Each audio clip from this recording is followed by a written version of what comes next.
Hey guys, in this video I will show you 5 faster alternatives to Firefox you should try. Alright, let's begin.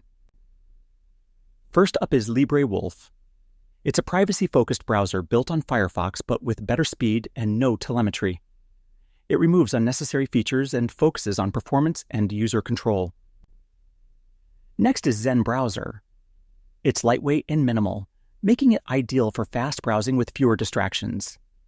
It's optimized for low resource consumption, giving you smoother performance on older systems. Then we have Mullvad Browser, created in partnership with the makers of Tor. It combines speed with strong privacy tools and works best when used alongside a VPN. It doesn't track your activity and loads pages faster than traditional privacy browsers. Tor Browser is another solid choice.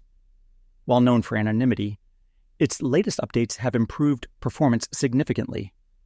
It routes traffic through the Tor network for added privacy, but still handles basic browsing quickly.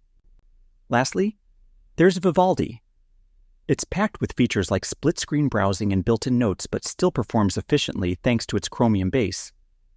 You can customize everything, from layout to keyboard shortcuts, making it both fast and flexible. So that's basically how you can try 5 faster alternatives to Firefox. And that's it for this video. If you find this helpful, consider subscribing and giving this a big thumbs up. Thanks.